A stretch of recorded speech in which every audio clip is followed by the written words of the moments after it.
Solo.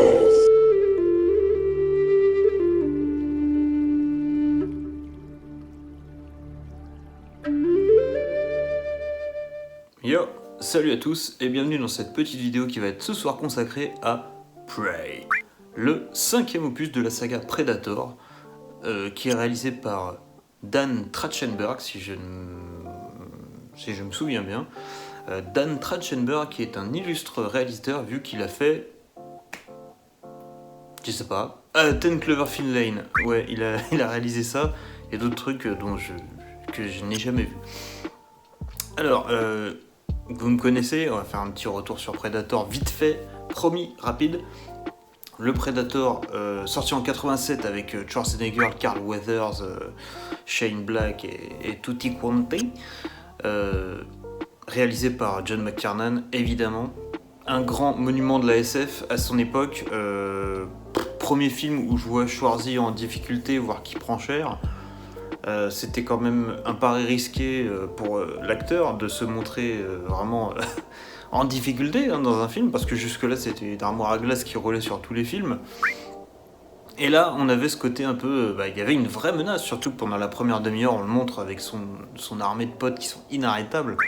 Là il meurt un par un et à la fin Schwarzy prend cher et est traumatisé à vie, vu ce qu'on voit sur le dernier plan du film. Même s'il s'en sort, mais à ça quoi. Voilà, donc incroyable. Plus tard je crois que c'est en 90, pas sûr, mais 92, la suite avec Predator 2, Danny Glover, voilà. Alors, il est un peu mal aimé ce film, moi je l'aime beaucoup, parce que on sent, il a un truc, il est viscéral ce film. On a tout un côté avec la guerre des gangs des Rastas, tout le côté magie noire et tout ça, les dreadlocks qui sont en lien direct avec le Predator, etc. Tout le côté mystique que j'aime beaucoup. On en apprend plus sur le fonctionnement du Predator, on le voit utiliser de nouvelles armes, le lore s'étend parce qu'on voit l'intérieur d'un vaisseau, on a la première collection avec Alien à la fin du film. Voilà, c'est Predator 2, il est différent du premier, mais il ouvre les portes du monde de Predator. Mais il met un grand coup un grand chassé dans la porte. On a vraiment un lore qui est plus fourni. D'ailleurs, on va y revenir dans ce Prey. Parce qu'à la fin, Danny Glover reçoit une récompense d'un Predator, un pistolet de 1700 et quelques, avec un nom gravé dessus. On en reparlera. Et ensuite, bien des années après, on a Alien vs Predator, donc un petit plaisir coupable qui est super sympa, qui a exactement le même scénario que Prometheus, donc c'est assez drôle. Quand vous refaites le chemin au niveau de l'histoire et des points centraux de l'intrigue, c'est exactement le même film. C'est très drôle, surtout quand on a adoré Alien vs Predator et détesté Prometheus comme moi. C'était assez marrant de se rendre compte qu'en fait les deux films sont très très similaires, sauf qu'il y en a un qui se prend pas au sérieux et l'autre il se branle la nouille. Voilà. Petit message pour Ridley Scott. AVP2, enfin Requiem, Alien vs Predator Requiem, je déteste ce film, on ne voit rien. Malgré l'idée du pré d'Alien qui était excellente, on voit rien, c'est un teenage movie à la con, je déteste ce film, il est insupportable.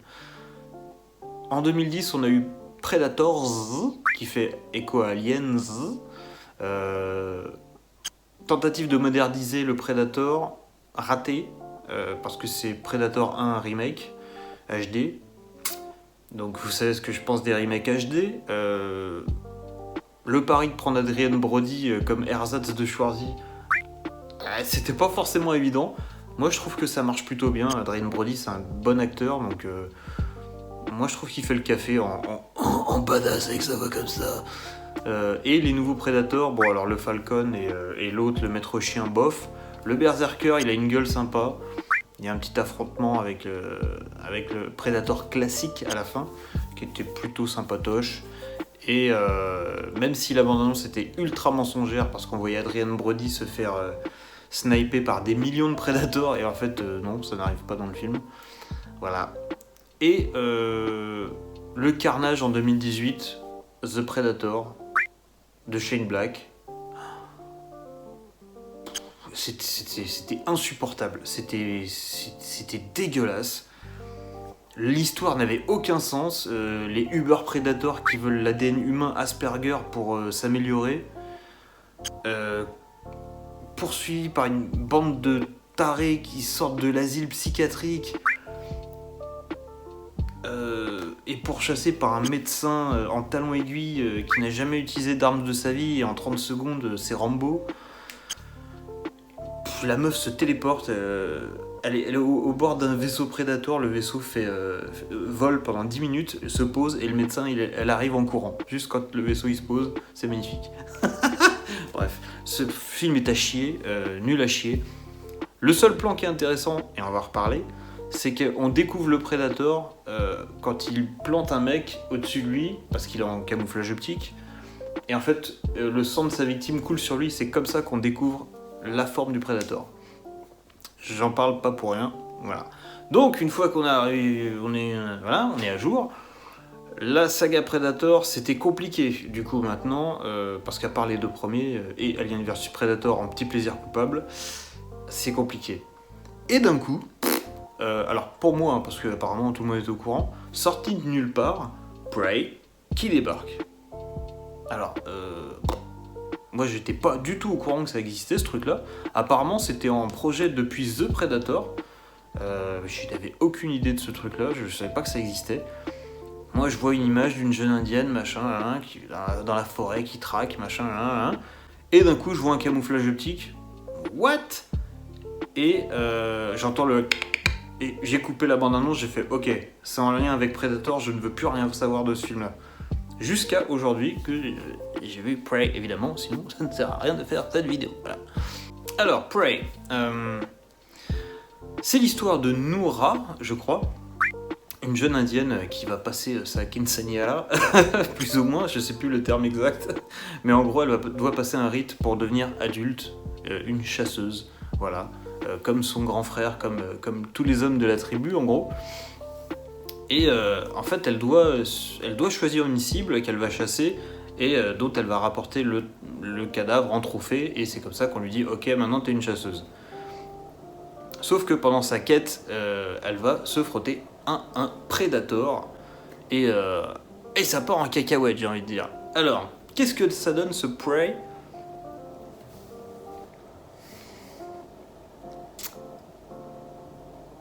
Il y a beaucoup de gens qui sont dithyrambiques dessus. C'est pas mauvais. C'est sympa, ça se regarde bien. Il y a du fanservice. Justifié ou pas, ça dépend. Mais en soi, c'est sympa. Voilà. C'est sympa, c'est un bon film d'action qui se suit. Il y a une quête initiatrice avec un personnage qui est attachant. Bon, il y a les défauts de Disney, hein, c'est-à-dire, j'allais dire le féminisme chausse-pied. Ils se sont un peu calmés. Je pense qu'ils commencent à comprendre que ça commence à gaver tout le monde.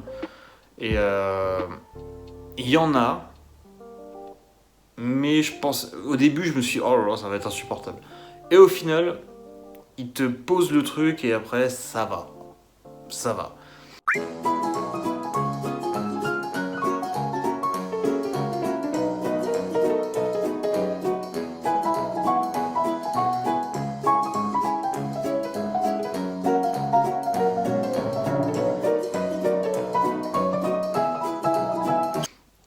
Un truc que j'ai beaucoup aimé dans ce film-là, c'est qu'on n'a pas affaire à une Rey Skywalker, on n'a pas affaire à une Captain Marvel, donc une Marisou. Hein, Marisou, c'est le personnage féminin qui est trop fort parce qu'il a un vagin. Voilà. Donc on n'a pas affaire à ça. On voit au début qu'elle est très douée parce qu'elle fait des figures et tout machin, elle arrive à rebondir contre les arbres, elle fait des glissades de ouf, elle tournicote dans tous les sens et elle jette son tomahawk avec une précision assez indécente au début, on se dit. Mais au final, juste après cette scène, on la voit qui s'entraîne pendant...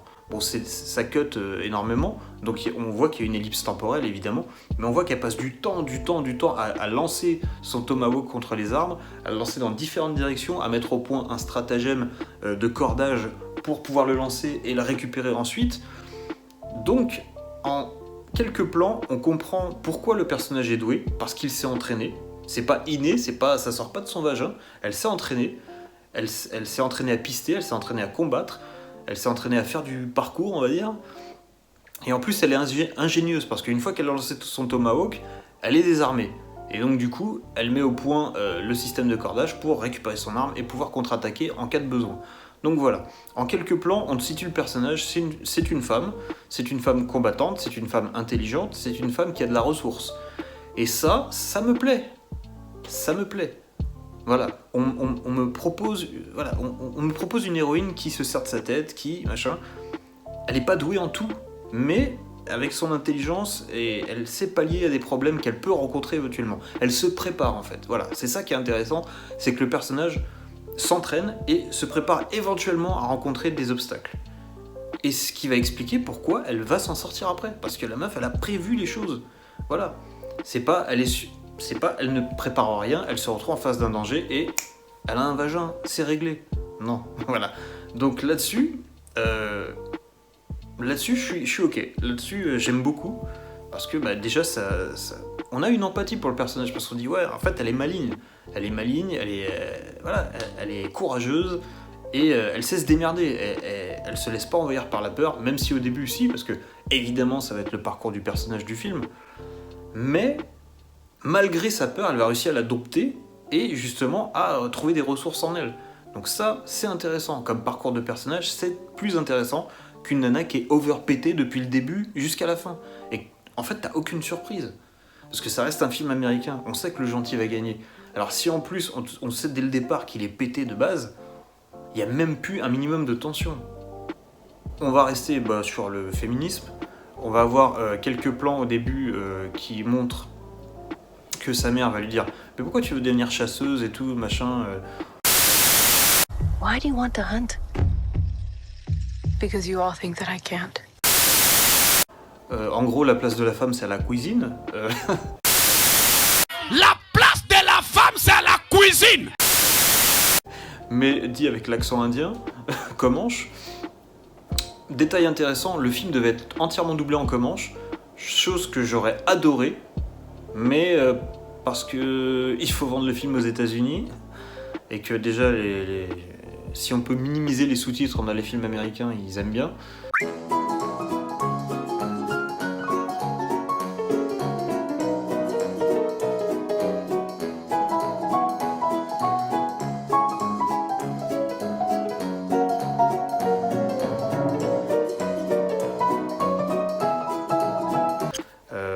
Donc non, il parle en anglais. Alors il parle en anglais et des fois il parle comanche, ce qui est très bizarre.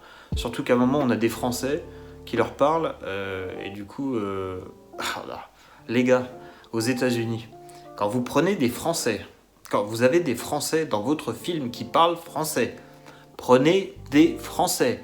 Arrêtez d'aller chercher des Québécois avec un putain d'accent de ouf ou d'apprendre phonétiquement des bouts de phrases à des mecs qui ont fait 3 mois français à l'université. Ça s'entend, c'est dégueulasse. Je vais te être cette collège de tabarnak. Non, ça c'est pas du français, les gars. Mais je comprends pas, c'est mais non, c'est pas du français. On n'y croit pas. Alors peut-être que pour vous, ça sonne un peu exotique et vous êtes content, mais en tant que français, tu te dis, bon, les gars sont proches géographiquement, je comprends qu'ils choisissent des Québécois, mais faites-leur taffer leur accent au moins, un minimum, putain. Attends, qu'est-ce qu'il lui dit à un moment ? À un moment, ils attrapent Naru ou Noura, je sais plus, bref, l'héroïne. À un moment, ils attrapent Naru, les Français, là, et il dit un truc genre « C'est quoi qu'elle la veut ?» Il fait « Ouais, je crois que de la façon dont elle courait, elle la veut. » Et t'es là, tu fais « Mais what ?» Mais c'est pas des Français, les gars, ça, sérieux, putain, c'est des Québécois de ouf, quoi, de Robertval, quoi. Non, c'est chaud, quoi. Et du coup, je vais te tuer, c'était de coller, c'était là, tu fais, mais non, ça marche pas, les gars. J'ai rien contre les Québécois, mais j'avoue que votre accent, il est chaud quand même. Il est chaud quand vous les faites passer pour des Français. Alors, les Québécois en soi, voilà, c'est leur accent naturel, on s'en fout. Mais quand tu veux faire passer un Québécois pour un Français, ça ne marche pas. Arrêtez ça. On avait la même chose. Mais on a ça dans tous les films américains. On avait le pire, c'était dans. Enfin, je crois que le pire, enfin, il y a ça. Mais le pire, c'était dans le deuxième Captain America, le soldat de mes couilles là. Au début, au début, t'as des terroristes français, alors déjà, hein vous nous surestimez un peu, les gars. Mais il y a des terroristes français qui se battent contre Captain America. Et le méchant principal, c'est Georges Saint-Pierre. Donc Georges Saint-Pierre, c'est un lutteur de MMA, qui a été plusieurs fois champion, qui est un monstre physique et qui est un champion, qui est un athlète incroyable, mais qui parle pas comme ça. Je croyais que tu étais plus qu'un bouclier. Ce qui fait que quand il taunt Captain America en français, c'est chaud quoi. Enfin bon bref, je m'égare, excusez-moi, on devait parler de Predator, de Prey pardon. Ah oui, on parlait de la cuisine à la base.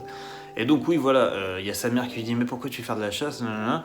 T'as les hommes de son clan évidemment, tiens toi t'es bonne qu'à faire les soins, au début elle va tirer une flèche, elle va décocher une flèche pour tuer un aigle ou un piaf quelconque.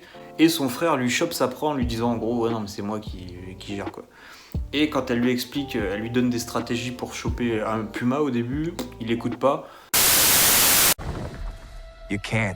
I'm trying to protect you. Protect me from what? Mais au final il se rend compte que sa technique et son stratagème était excellent et que c'est grâce à ça que lui a pu avoir le puma plus tard. Voilà, bon bref. Donc on a ça. Mais ce que j'aime beaucoup, c'est qu'à un moment, elle va se rebeller contre les hommes de son clan. Et en fait, elle va attaquer l'un d'eux. Donc ils vont se chamailler, mais assez violemment. Et en fait, le fait qu'elle se batte seule contre 3 hommes, donc déjà, elle se fait piler la tronche. Mais elle se démerde bien. Elle se démerde bien, mais elle est seule contre 3 hommes. Donc évidemment, elle aurait été seule contre 3 femmes, elle se serait fait piler aussi. Un homme contre 3 hommes, il serait fait piler aussi, calmez-vous. C'est pas le sexe là qui compte, c'est le nombre. Donc elle est seule contre 3, elle se fait piler.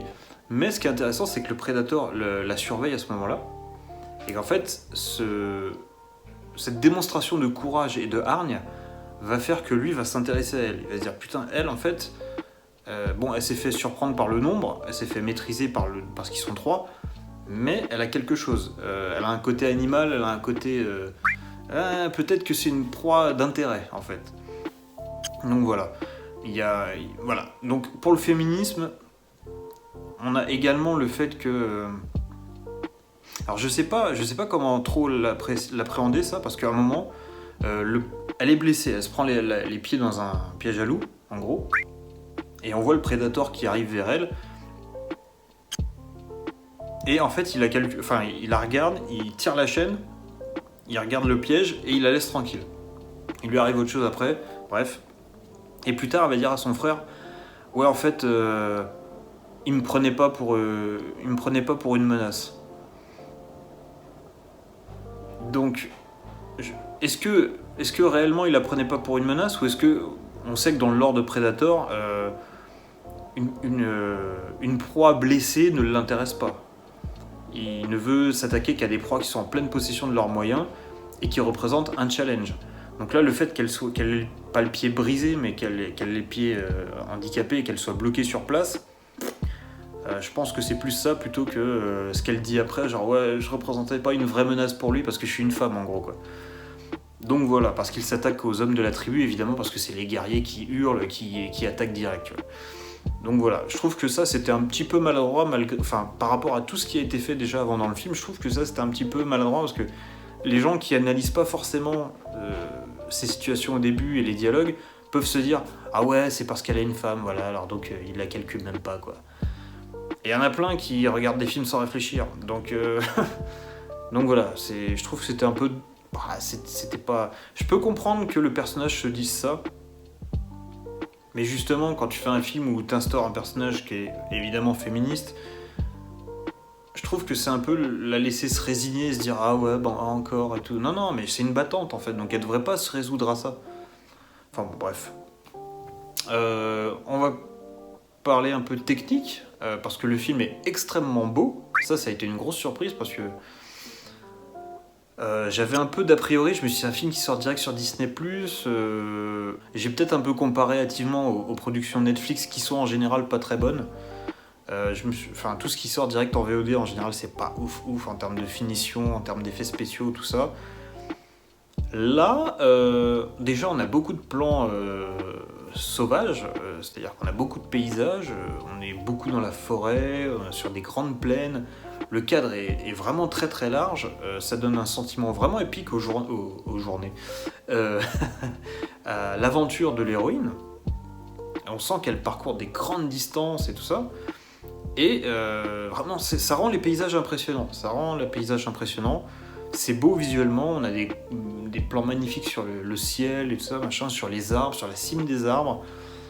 Évidemment, la cime des arbres, parce que dans Predator, le Predator se cache dans les fourrés, dans les arbres et tout ça, sur la cime des arbres. Et on a énormément de plans qui insistent sur les arbres, sur la nature, parce que comme il a un camouflage optique et qu'on ne le voit pas, on a des plans qui insistent vraiment, on a des petits travelling où on voit les personnages passer et le travelling s'arrête, les personnages sortent du cadre et on insiste 1 à 2 secondes sur un plan avec des arbres qui bougent. Et t'es là, tu connais Predator, donc là tu fais il est là, il est pas là, qu'est-ce que ça se passe? Voilà, donc ça marche bien. Il y a aussi énormément d'obstacles visuels, c'est-à-dire de choses en premier plan. On va avoir peut-être une liane ici ou un bout d'arbre là, au premier plan dans le flou. Ça accentue vachement le côté oppression et le côté se sentir épié, observé. Parce que le prédateur, c'est ce qu'il fait en fait. Il se planque dans les arbres, il observe, il dit ok, lui c'est le chef de groupe, c'est le plus balèze, je vais tuer tous les autres et je me le garde pour la fin. Donc voilà, on a pas mal de trucs comme ça. Et on a beaucoup de plans en rapport avec les prédateurs en général. C'est-à-dire qu'à un moment, on va avoir... c'est un plan que j'ai beaucoup aimé. On va avoir... qui introduit le prédateur d'ailleurs. On va avoir une fourmi qui se balade dans l'herbe. Elle va commencer à monter, mais elle monte sur rien. En fait, elle monte dans le vide. Et donc tu comprends qu'en fait, le prédateur est juste là avec son camouflage optique. Donc la fourmi, genre limite s'envole, elle grimpe sur le prédateur, mais comme on le voit pas, elle décolle du sol. Elle se fait immédiatement choper par un mulot. Le mulot commence à bouffer la fourmi et se fait choper par un serpent. Et le serpent, il commence à sentir qu'il y a quelque chose qui se passe et il attaque dans le vide. Et il se fait choper par le prédateur le dépece. Le dépaisse, je sais plus comment on dit. Dépecer, le dépaisse, voilà. Et avec ses griffes là, et qu'il a juste là, ça pique. Et donc du coup, voilà, on a ça, et on a également,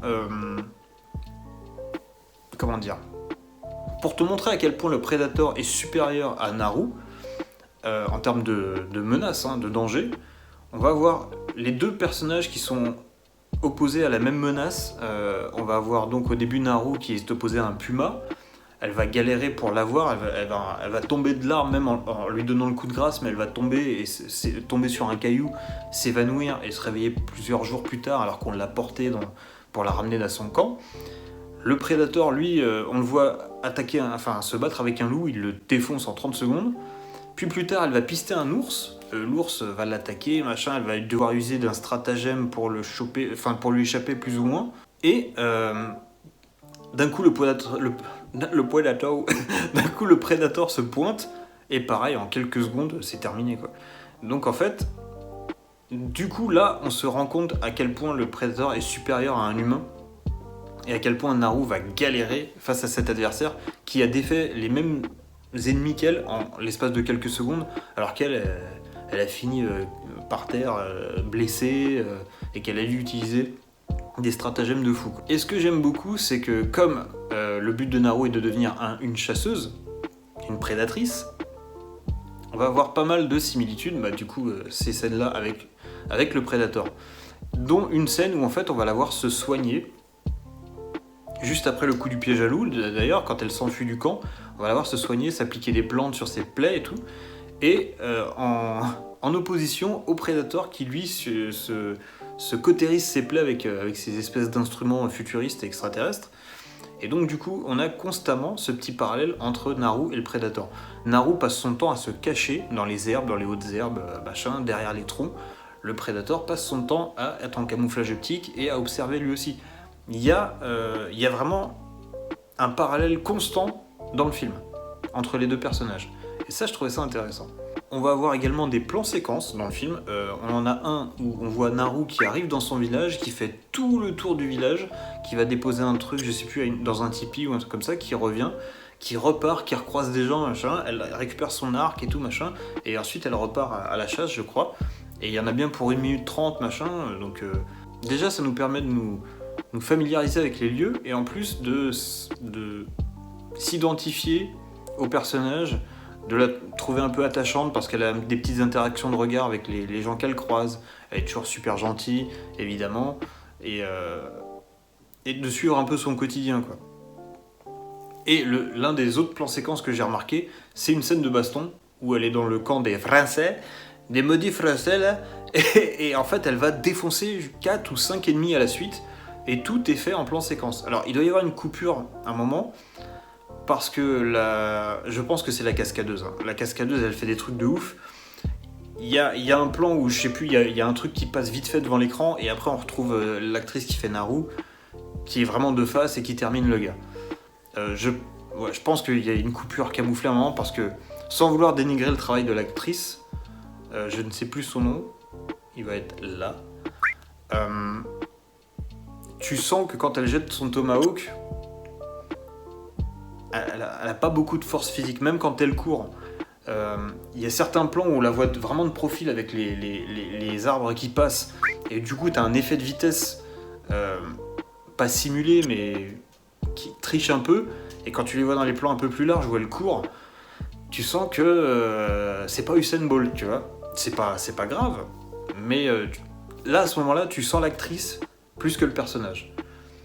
Et du coup quand elle jette son tomahawk, toute la scène où elle est dans la glaise, où elle jette son tomahawk, tu sens qu'elle a aucune force dans les bras. Du coup c'est compliqué sur certaines scènes d'action d'y croire vraiment quand elle jette son truc et que le truc il se plante avec un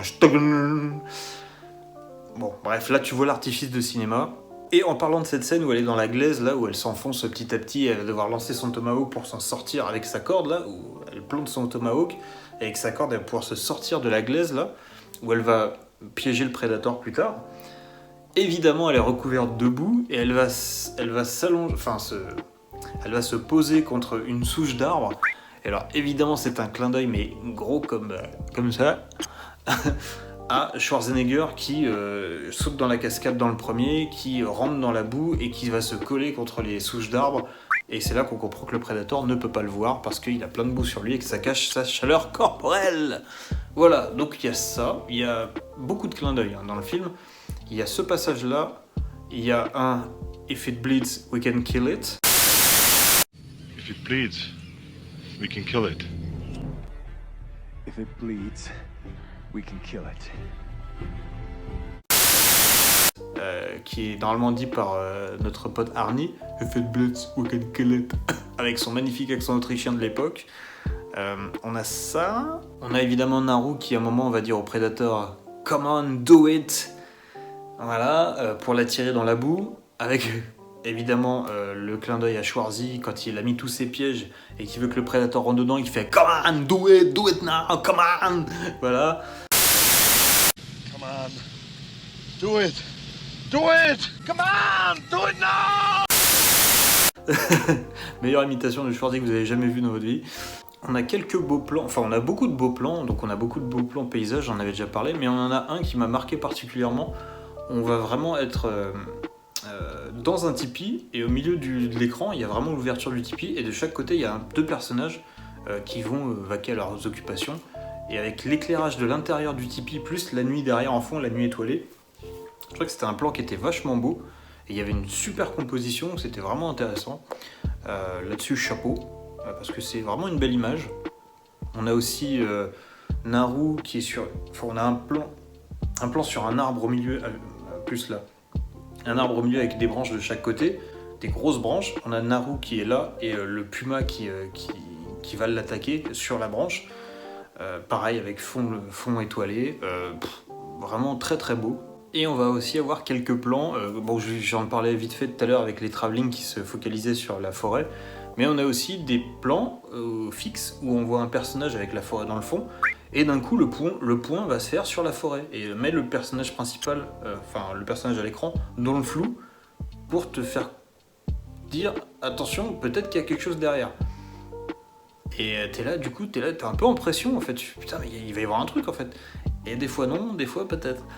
Et donc, ça, voilà, c'est encore une petite astuce de réel pour te focaliser ton attention sur le décor, parce que, évidemment, le prédateur se fond dans le décor. Et il est toujours là, caché quelque part. On a même une musique plutôt épique sur les scènes d'action, même sur les scènes de voyage, quand on voit les grandes plaines et tout ça. Non, il y a vraiment des belles musiques, c'est assez épique. Non, franchement, c'est vraiment du bon boulot. Et évidemment, pour les amateurs de gore, oui, il y a du sang dans le film. Grosse surprise également, quand on voit le carnage qui était The Predator, où il se passait quasiment rien. Là, non, il y a du sang. Alors, pour revenir à The Predator, où je disais en intro qu'on voyait le Predator éventrer un mec et que le sang qui lui coulait dessus révélait le Predator, on a exactement le même plan avec l'ours. C'est-à-dire que quand Naru se fait attaquer par l'ours et que le Predator intervient, on a, au bout de quelques minutes d'affrontement, quelques secondes d'affrontement, on a le Predator qui va le planter avec ses griffes au-dessus de lui, et le sang de l'ours qui va lui couler dessus, et du coup on va entreapercevoir sa forme pour la première fois. Donc voilà, il y a pas mal de clins d'œil à toute la saga, mais ça c'était sympa, parce que c'était un des rares plans inventifs de The Predator, et qu'il l'ait repris là, en clin d'œil, ouais, ça passe bien. Il y a aussi pas mal de façons de tuer du Predator qui sont vraiment sympas. On a évidemment je crois que c'est dans le 2, qu'il a le filet qui te tombe dessus, et en fait il y a des espèces de mécanismes qui font qu'en fait le filet se referme sur toi, en fait il t'écrase de plus en plus et tu finis en fait en steak haché, quoi. Il y a ça c'était dans le 2, ils l'ont repris dans celui-là, évidemment. Il y a... alors comme on est en 1700, on n'a pas encore le laser du Predator sur son épaule, mais on a la visée laser qui lance des espèces de tuyaux en métaux, comme des flèches en fait, tout simplement. Mais on a déjà la visée laser, donc ça c'est plutôt sympa. Et il a une espèce de bouclier à la Kratos dans le nouveau God of War, et évidemment il va s'en servir pour couper la tête d'un mec à un moment. Il va également éclater une tête avec un piège à loup qu'il ramasse par terre et qu'il le jette dans la tête d'un mec. Donc voilà, on va avoir pas mal de trucs à se mettre sous la dent quand vous êtes fan de Predator et d'un peu de gore. Et du coup, évidemment, le clin d'œil ultime, ça va être ce revolver que Naru récupère chez un des Français, qui est le pistolet que le Predator va donner à Danny Glover dans Predator 2. Voilà. On a ça, on a également le Predator qui va perdre une main dans l'affrontement final, clin d'œil également au Predator de Predator 2, à qui Danny Glover coupe une main en utilisant son disque. Voilà, donc je pense que j'ai fait à peu près le tour de ce Prey, qui est plutôt une bonne surprise. Je m'attendais pas à l'aimer, je m'attendais vraiment à une grosse merde. Franchement, je préfère être sincère avec vous, je m'attendais à une grosse daube, et au final, ouais, ça se regarde, c'est plutôt sympa, c'est plutôt agréable à suivre. J'ai beaucoup aimé le personnage principal de Naru. Je trouve que c'était un personnage qui a une belle évolution, qui est plus le tout mimu, quoi. Voilà. Et c'est un personnage de femme fort, sans être dans l'abus absolu, parce que Disney, on sait qu'ils ont tendance à faire ça. Mais là du coup, c'était tout ce qu'elle fait est justifié. Tout ce qu'elle fait est justifié. Voilà, encore une fois, c'est un personnage qui a de la ressource, c'est un personnage intelligent, c'est un personnage attachant. Donc on a envie qu'elle s'en sorte, on est pour elle, et voilà, quand les trois lui tombent dessus, on n'a qu'une envie, c'est qu'elle les défonce, quoi. Mais bon, je m'attendais à ce que le Predator intervienne pour buter les trois mecs, et qu'en fait, en gros, genre, touchez pas à ma proie. Mais non. Et du coup, évidemment, le titre Prey est en rapport direct avec Predator. Je trouvais que c'était intéressant. C'est pas juste le jeu de mots prédateur proie, c'est aussi qu'en fait Prey, c'est le début de Predator, et qu'en fait, comme le personnage va passer de proie à chasseuse dans le film, je trouvais que c'était plutôt intéressant d'avoir appelé le film comme ça. Voilà. Donc c'est comme si vous preniez le Predator et que vous mettiez le Prey entre parenthèses, que ça représentait Naru au début, et qu'à la fin du film vous enleviez les parenthèses, et qu'en fait Naru est une prédatrice également, quoi. Voilà, je trouvais que c'était plutôt intéressant. Donc voilà, je crois qu'on a fait le tour, et je vous conseille, si vous avez Disney+, de regarder, ou comme moi, si vous n'avez pas Disney+, mais qu'une copine vous prête son abonnement, merci Nini, je vous conseille Prey, si vous avez aimé la saga Predator, ou au moins les deux premiers, parce que le reste... Voilà, donc je vais vous laisser là-dessus. Je vous souhaite une bonne soirée, une bonne journée, et puis à bientôt pour une nouvelle vidéo. Ciao.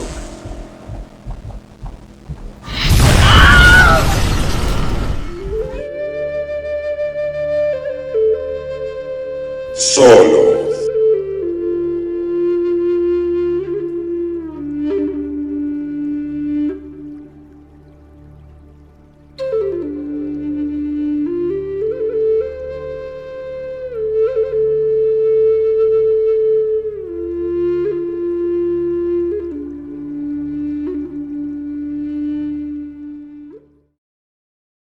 Come on! Do it! Do it now! Come on!